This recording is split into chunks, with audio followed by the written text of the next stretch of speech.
There is a car sitting in a garage that has not moved under its own power in 11 months. The registration is current. The insurance is paid. The owner, a man in his early 40s with a mortgage and a minivan and a calendar that leaves no room for anything resembling a Saturday afternoon, has renewed both every year for the better part of a decade.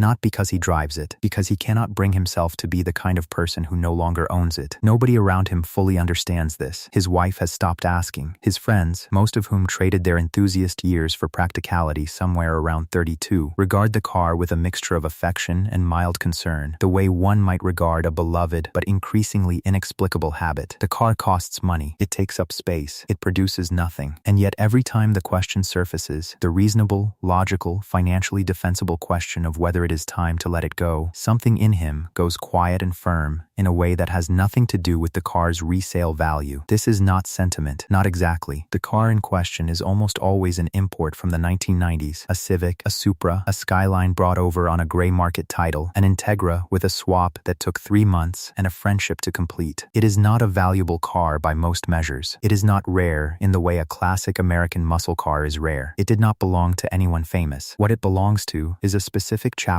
of a specific person's life, a chapter that closed before he was ready, that he has been carrying the receipt for ever since, and that the car, in its continued physical presence, refuses to let him fully file away. The psychology of millennials who never sold their first import car is, at its root, the psychology of unfinished identity, not the dramatic, crisis-level kind that fills therapy offices, but the quieter kind, the low hum of a self that was pointed in a certain direction and then redirected by circumstance, by obligation, by the accumulated weight of becoming an adult in an economy that was not particularly interested in giving young people room to become anything slowly. The car is not the point. The car is a placeholder for a version of the self that never fully arrived, still waiting in the garage like a letter that was written and sealed but never sent. To understand how a car becomes this, it helps to understand what the late 1990s and early 2000s actually were for a certain kind of young person. The import scene that emerged in those years was not simply a car hobby. It was a culture with its own aesthetics, its own hierarchy, its own language, its own moral universe.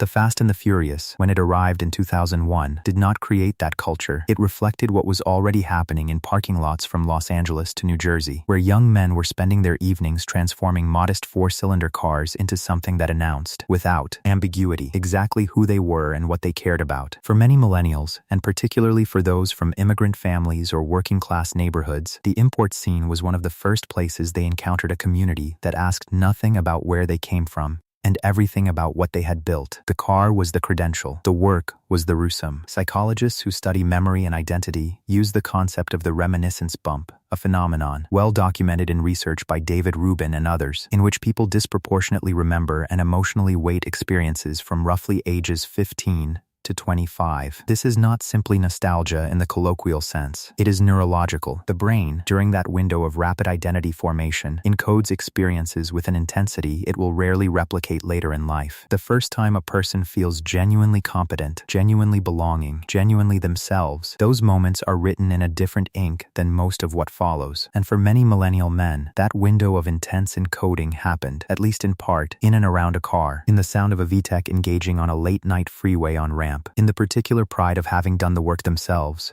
of knowing exactly what was under the hood because their hands had been there. This is not nostalgia. It is neuroscience with a timing belt. The import car, for these men, also represented something that their adult lives have often struggled to replicate, a direct and legible relationship between effort and identity. The modifications a person made to their car were visible. They were readable. A stranger in a parking lot could look at the car and understand, with reasonable accuracy, what the owner valued, how much time they had invested, what kind of driver they were. This is what psychologists call identity expression through objects, the use of material things to communicate the self to the world. And in a culture that increasingly makes identity both more fluid and more expensive to perform, a car that was built by hand in one's early 20s carries a particular psychological weight. It is proof of a self that existed. It is evidence that is hard to argue with. What makes the refusal to sell emotionally complex, though, is that it is rarely only backward-looking. The man in his 40s with the idle Civic in the garage is not simply a person trying to hold on to the past. He is a person who made a quiet promise to himself at 22 and has not yet decided whether to break it. The promise was never explicit, it was not written down, was not spoken aloud, but it was real. The promise was that the car was not a phase, that the self who built it was not a temporary self to be outgrown and set aside, that someday, when the mortgage stabilized, when the kids were older, when the calendar relented, he would come back to it. The car in the garage is not a relic, it is a reservation. And here is the pivot that matters. The same psychology that keeps the car in the garage tends to shape how these men handle everything that requires long-term commitment under pressure. They do not leave things unfinished easily. They do not abandon projects at the first sign of difficulty. They stay in relationships that are complicated. They return to friendships that have gone quiet. This is not X. It is a deeply internalized belief that the things you have invested yourself in do not stop mattering